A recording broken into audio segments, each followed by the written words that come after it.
I can pay you back, he exclaimed, his voice rising in desperation. I'll do anything. I'll work for you. I'll grovel. Just don't let them take me away. He was referring, of course, to the impending prison sentence, the inevitable consequence of his actions, the price he was about to pay. I looked at him, at this broken, desperate man who had once been my world, and I felt nothing. No pity, no sympathy, no love, just emptiness. Oh, Damon, I said, my voice soft, almost sad. I didn't do anything. You did this to yourself. I leaned forward, my gaze locking with his, letting him see the truth, the cold, hard reality of his situation. I warned you, I said, my voice barely a whisper. I told you to enjoy that night, that it would be your last as a free man. Did you think it was a joke? Tonight's the night, I murmured to myself, staring at my reflection in the mirror. Everything changes tonight. My reflection stared back, a hopeful, almost naive smile on her face. I looked younger, softer, less guarded. I hadn't yet learned the bitter lessons that life and Damon were about to teach me. My phone buzzed, pulling me out of my reverie. It was a text from Damon. Damon, can't wait to see you tonight, my love. Big things are happening. My heart fluttered. Big things. He'd been hinting at a major announcement for weeks, something that would take Cross Enterprises to the next level. I knew he was planning to propose to me publicly, to make a grand gesture, to show the world how much he loved me. At least that's what I thought.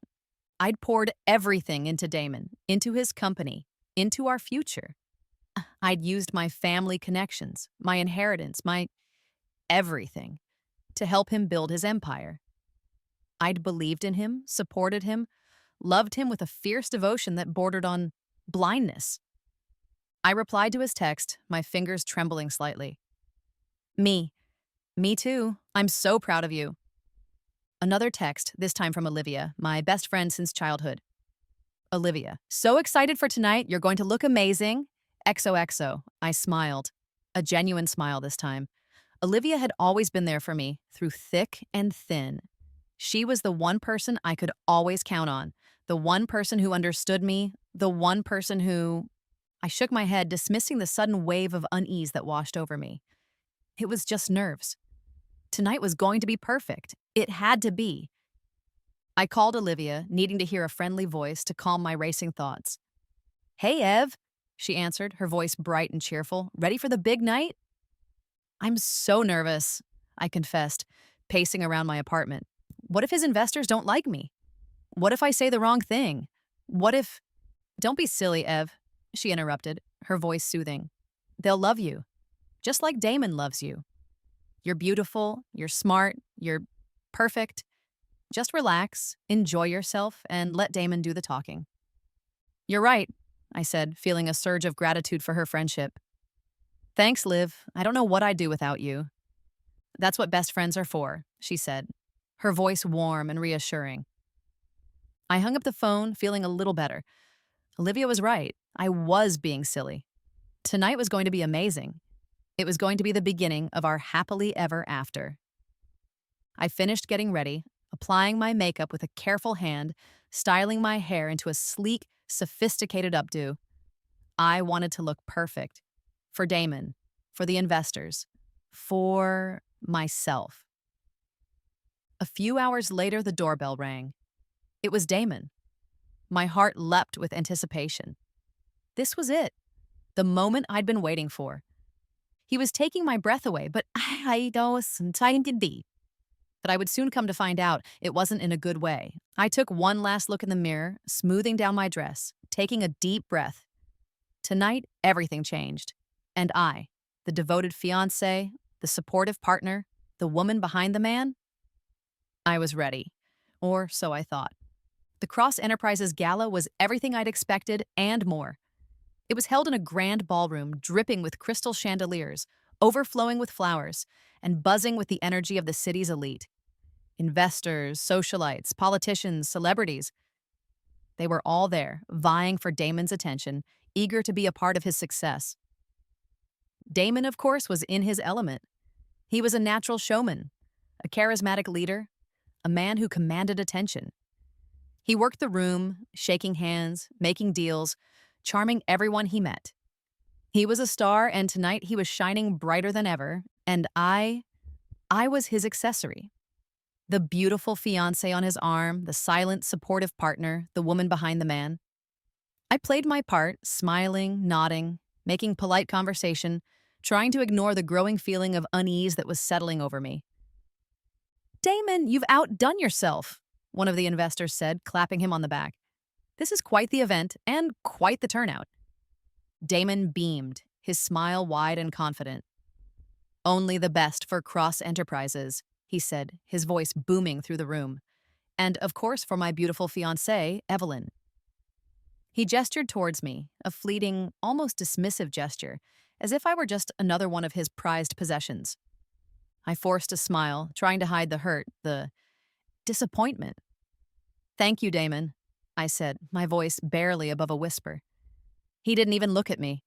He was already scanning the room, looking for his next conquest, his next opportunity. Olivia, ever the dutiful friend, sidled up to me, her arm linking through mine. You look nervous, Ev, she whispered, her voice laced with a subtle mockery. Relax. Just let Damon do the talking. You wouldn't want to say anything to ruin his big night. I'm fine, I said, pulling my arm away, a flicker of irritation flashing through me.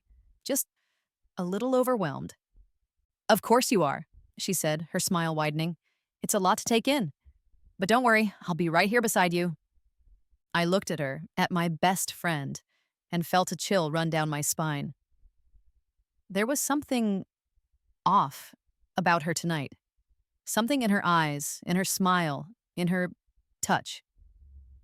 Damon spent the rest of the evening circulating, introducing Olivia to his investors, leaving me standing alone, feeling increasingly isolated and insignificant. He barely acknowledged my presence, except when he needed me to play the part of the adoring fiancé, to smile for the cameras, to validate him. And he was different tonight, distant, cold, almost cruel.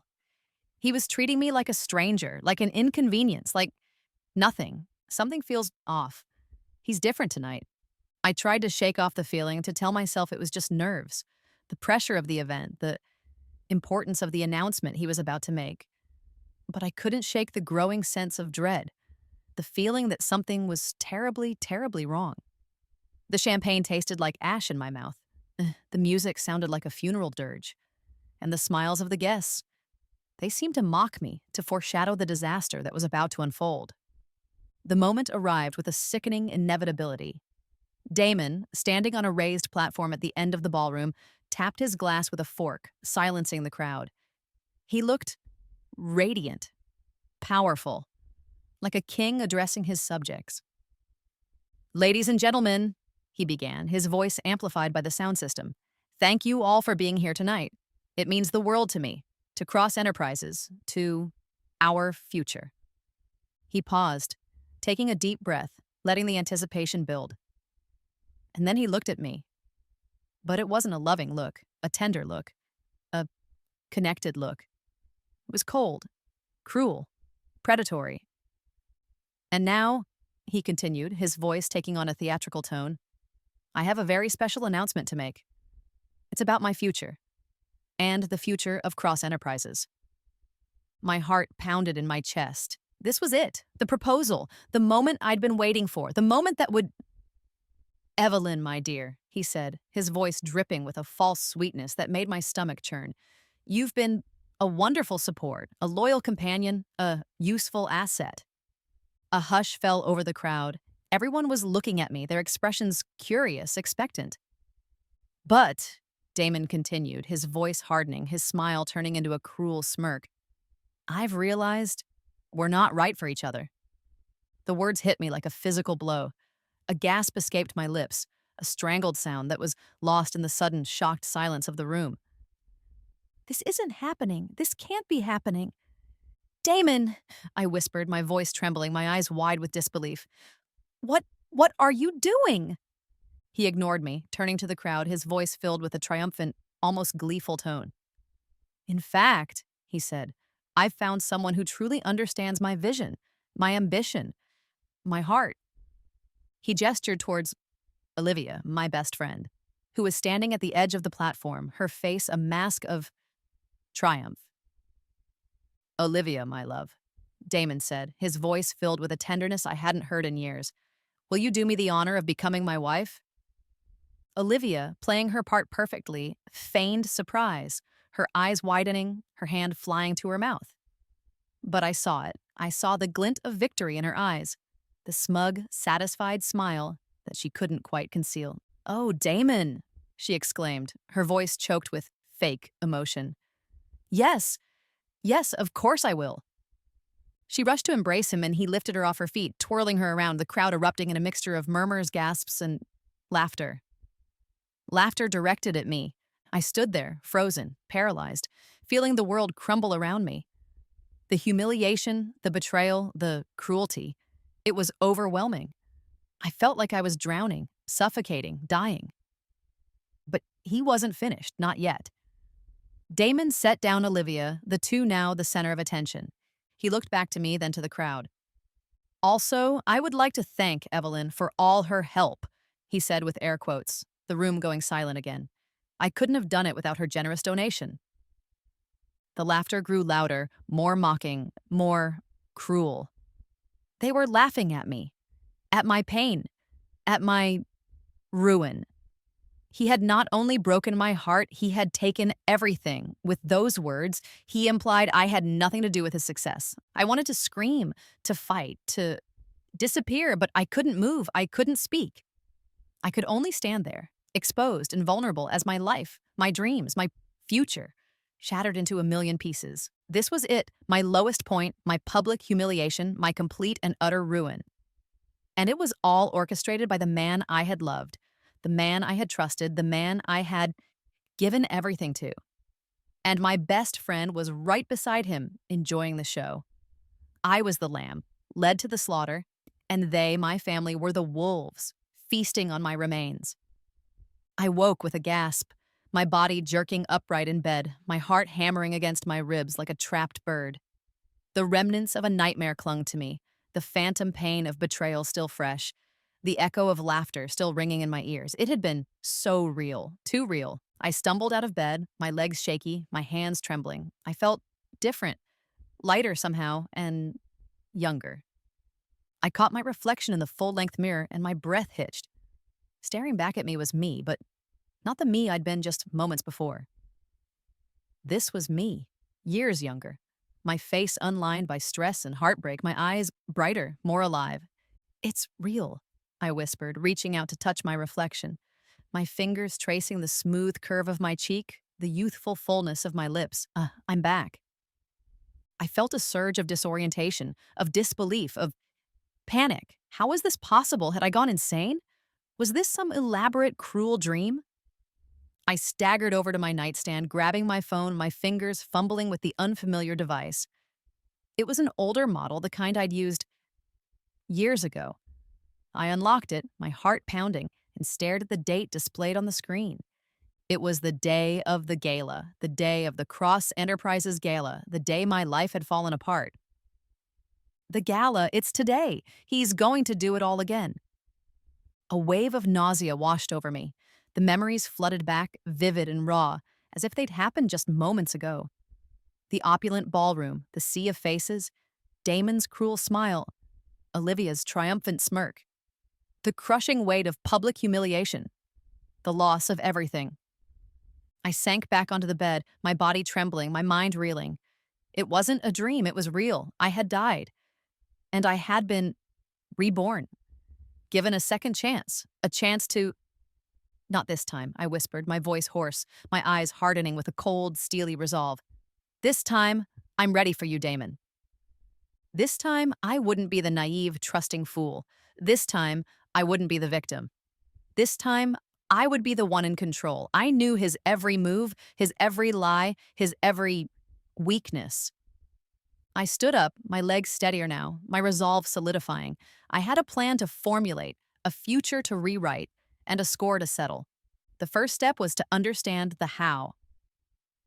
I spent the next hour searching the internet for any information about rebirth, time travel, second chances. I found nothing concrete, nothing that could explain my impossible situation. But I did find stories, myths, legends, whispers of similar occurrences. It didn't matter how it had happened. What mattered was that it had happened. And I wasn't going to waste this opportunity. I was going to use my knowledge of the future, my understanding of Damon's twisted mind, to destroy him. I looked at myself in the mirror again, but this time I didn't see the vulnerable, heartbroken woman from my past life. I saw a warrior, a survivor, a woman reborn. A slow, cold smile spread across my lips. It was time to get to work. The hours leading up to the gala were a strange mix of deja vu and controlled chaos. I went through the motions, mirroring my actions from my past life, but with a completely different mindset. I was playing a role, a carefully constructed part, but this time I was the director. I showered, I styled my hair, I applied my makeup, all with a meticulous precision that bordered on obsessive. I chose the same red dress, Damon's favorite, the one he'd said made me look powerful. This time, it would. My phone buzzed, the familiar ping of a text message. It was from Damon. Damon, can't wait to see you tonight, my love. Big things are happening. I stared at the message, my lips curling into a sardonic smile. Oh, I know, Damon. Bigger than you can possibly imagine. I typed a reply, keeping it short, sweet, and deceitful. Me too. So excited. Another text, this time from Olivia. Olivia, so excited for tonight. You're going to look amazing. XOXO, I scoffed, deleting the message without replying. You have no idea I was ready for them. All their lies, their betrayal. I spent the afternoon making a series of phone calls, setting my plan in motion. I contacted a journalist, a friend of a friend, someone I knew I could trust, someone who had a reputation for exposing corruption and scandal. I gave her the broad strokes, dates, times, and the type of evidence I had. Evelyn, are you sure about this? She asked, her voice filled with concern. This could be huge, dangerous even. I'm sure, I said, my voice firm. It's time the truth came out. Next, I called my lawyer, a sharp, ruthless woman who specialized in financial fraud. I explained the situation, outlining Damon's illegal activities, his insider trading, his embezzlement. I gave her access to my old files, to the evidence I'd meticulously gathered over the years, the evidence I'd been too naive, too trusting to use before. This is damning, she said, her voice impressed. He won't be able to wriggle out of this. Good, I said, my voice cold. That's the point. Finally, I called my financial advisor, instructing him to sell all my shares in Cross Enterprises immediately. Are you sure, Evelyn? He asked, his voice surprised. The stock is doing so well, you'll lose a fortune. Sell it all, I repeated, my voice unwavering. Every last share. I hung up the phone, feeling a sense of grim satisfaction. The wheels were in motion. The trap was set. And Damon, the unsuspecting prey, was walking right into it. I looked at myself in the mirror, practicing a serene, innocent smile. The smile of a woman in love. A woman who trusted her fiancé. A woman who had no idea what was about to happen. Perfect, I whispered. Just like last time. But this time, the smile was a mask, a weapon, a promise of the pain to come. Let the games begin, I said to myself, my voice filled with a cold, hard determination that sent a shiver down my spine. This time, I would be the one laughing. The gala was a suffocating replay of my worst nightmare. Only this time, I was watching it from behind a veil of detached amusement. The same opulent ballroom, the same glittering chandeliers, the same throng of self-important guests. It was also predictable. Damon, resplendent in his tuxedo, played the charming host, his every move, every word, a calculated performance. He greeted his investors with the same practiced ease, his smile never faltering, his eyes constantly searching for the next opportunity. Damon, you've outdone yourself, Investor 1 said, repeating his lines from my past life. This is quite the event. Damon beamed, the picture of confidence and success. Only the best for Cross Enterprises, he said, his voice echoing through the room. And, of course, for my beautiful fiancée, Evelyn.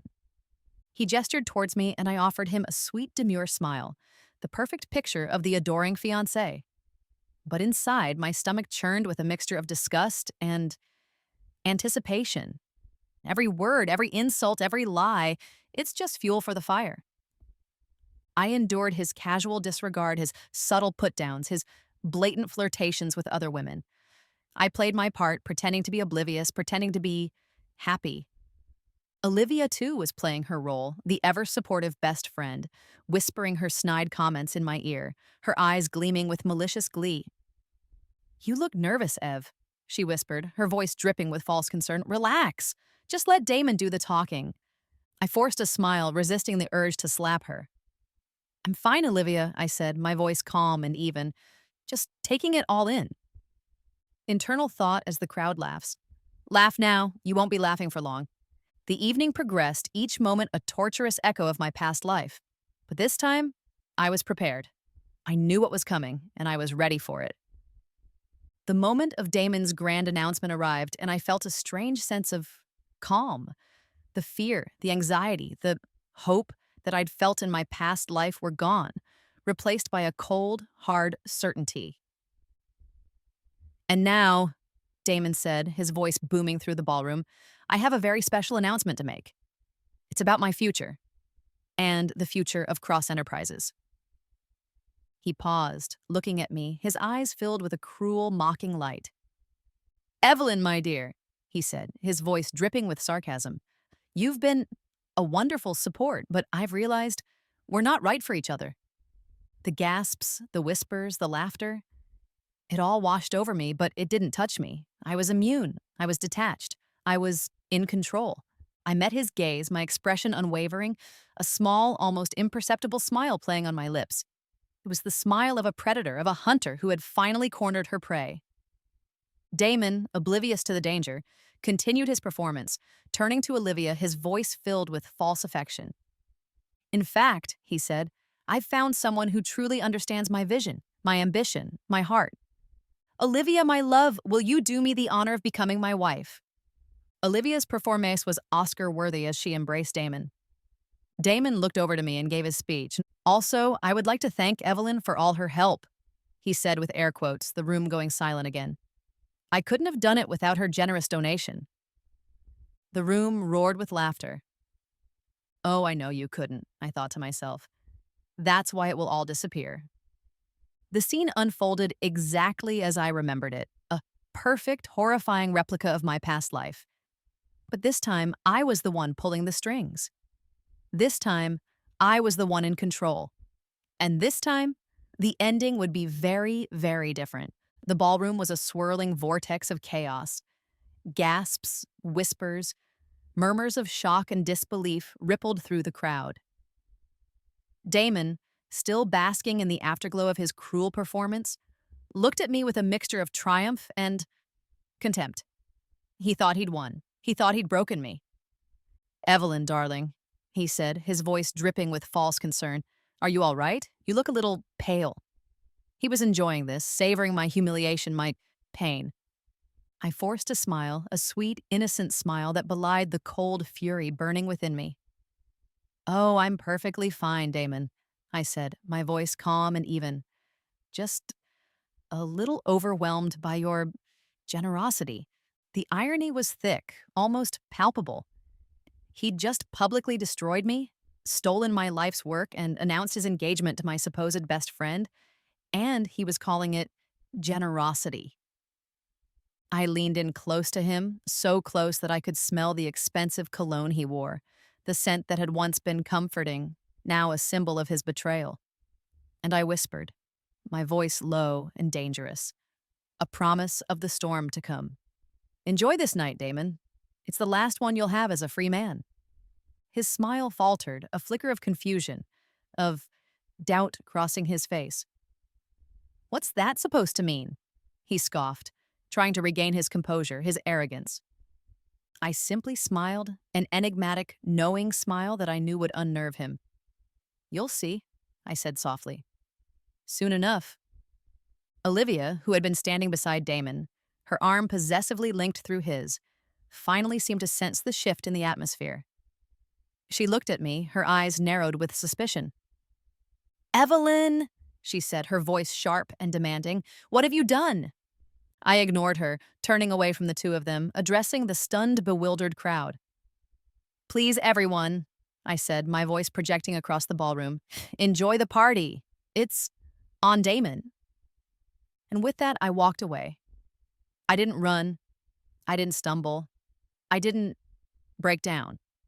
I walked with a quiet dignity, my head held high, my back straight, leaving them to stew in their own confusion, their own fear. I could feel their eyes on me, boring into my back, a mixture of shock, disbelief, and growing unease.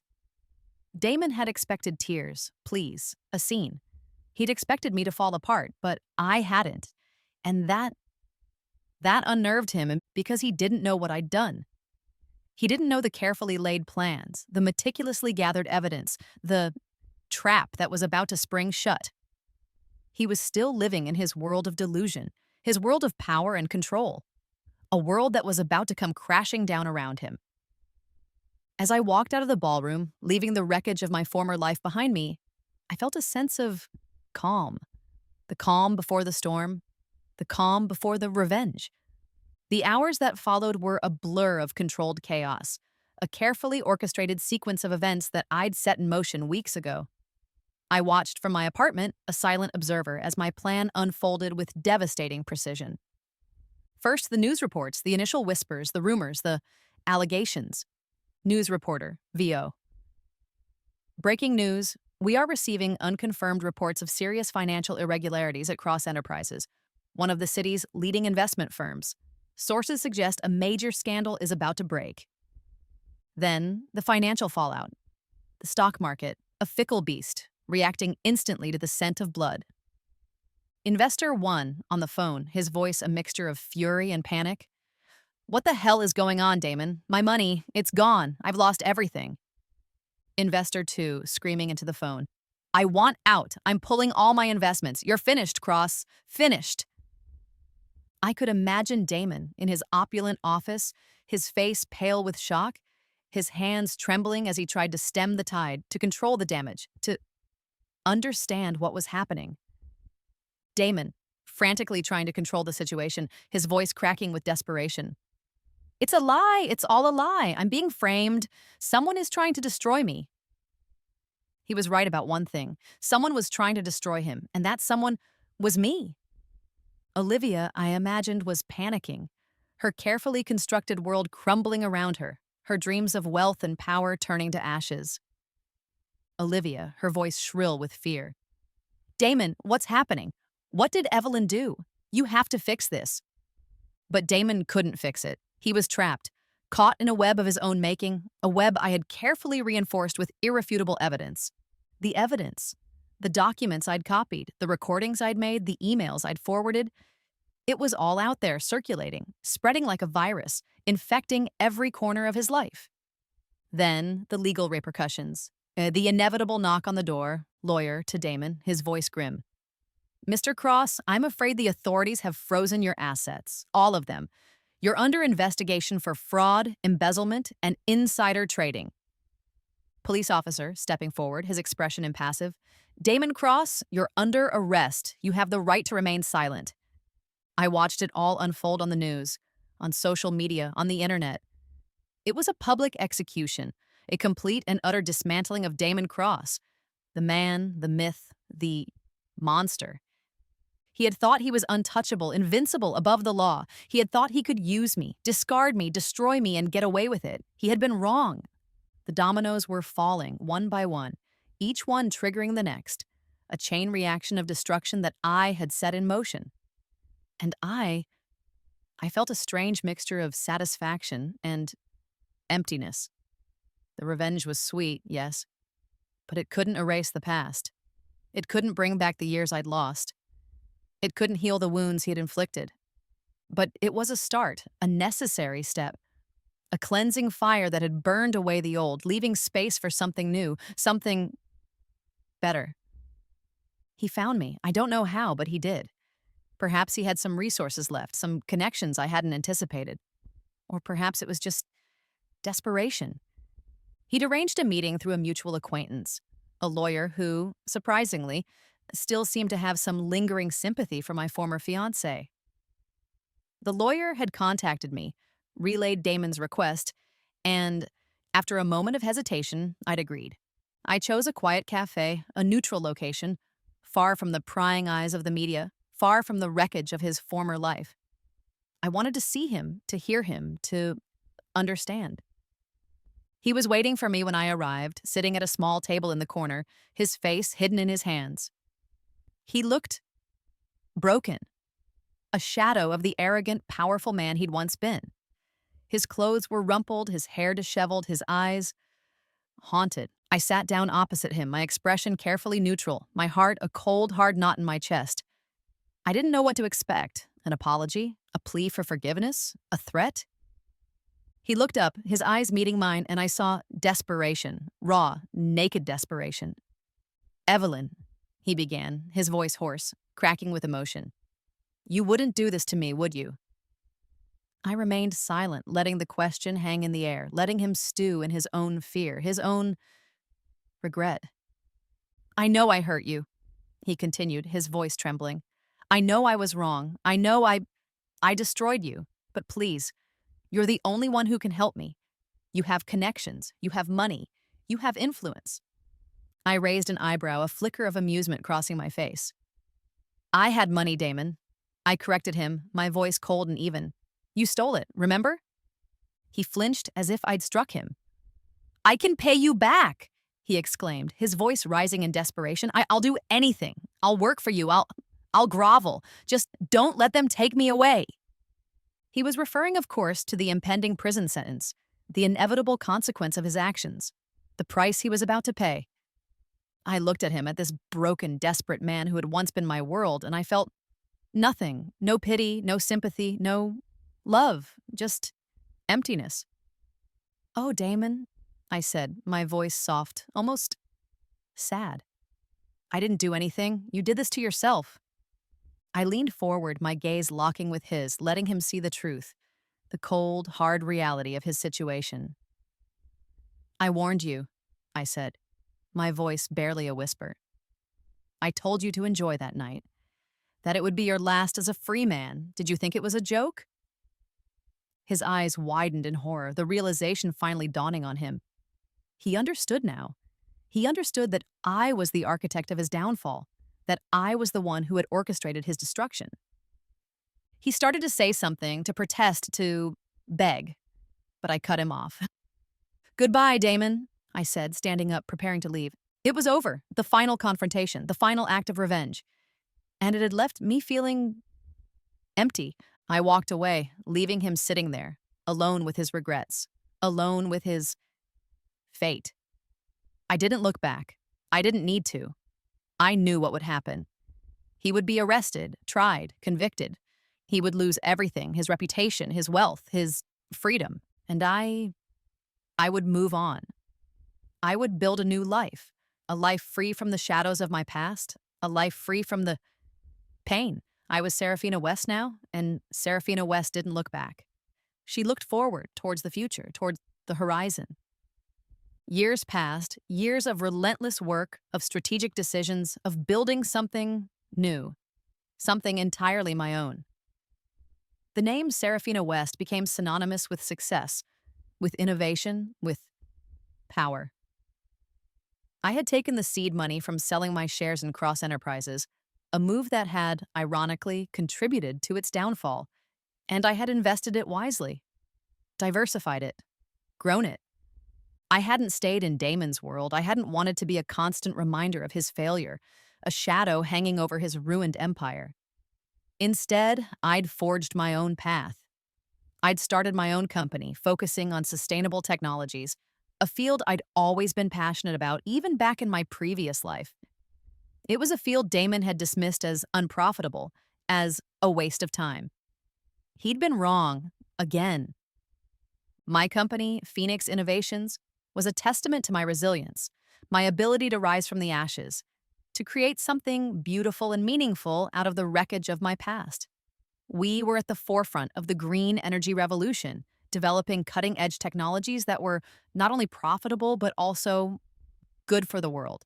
I had a team of brilliant, dedicated people working for me, people who respected me, who believed in my vision, who trusted me. It was a far cry from the toxic, backstabbing environment of cross enterprises. I worked hard, harder than I'd ever worked before. But it wasn't just about the money, the success, the power.